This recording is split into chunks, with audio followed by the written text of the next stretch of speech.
நம்ம கோயம்புத்தூர் சரவணம்பட்டியில SVB tech பார்க்குக்கு ஜஸ்ட் 3 கிலோமீட்டர்ஸ்ல இருக்கிறது தாங்க நம்ம KCP Fairlands Gated Community. Kumaran hospital to Keeranatham போற வழியில பிரீமியமான gated community with 30+ world class amenities. SVB tech park Prozone mall KGISL இருந்து just 3 to 5 kilometers and Kumaran hospital just 5 minutes மட்டும் தாங்க. 2 lakh square feet Danish Shelter IT Park just 1.5 kilometer distanceல இருக்குங்க. இங்க ஒரு send 12.5 lakhsல இருந்து ஸ்டார்ட் ஆகுதுங்க.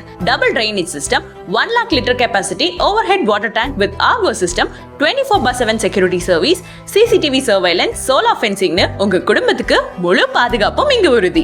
1 ஏக்கர்ல park facilities, pickleball, multi sport turf playground, gym, cycling zone, walking area, children's play ஏரியான்னு எல்லா ஃபெசிலிட்டிஸும் இருக்கிறதுனால ஒரு பிரீமியமான லைஃப் ஸ்டைலுக்கு இந்த இடம் பெர்ஃபெக்ட்டா இருக்குங்க. மாடர்ன் லைஃபுக்கு சூட் ஆகுற மாதிரி 150+ persons அகாமடேட் பண்ணக்கூடிய கம்யூனிட்டி ஹால், கோவர்க்கிங் ஸ்பேஸும் அமைச்சிருக்காங்க. 100% வாஸ்து and legally approved sites. So இந்த அருமையான வீட்டு மனையை உங்க பேர்ல மாத்திர வாய்ப்பை மிஸ் பண்ணிடாதீங்க. உடனே சைட் விசிட் புக் பண்றதுக்கு கீழே தெரியுற பட்டனை கிளிக் பண்ணுங்க. எங்க டீம் உங்களை காண்டாக்ட் பண்ணுவாங்க. And for more details contact 98427 44417.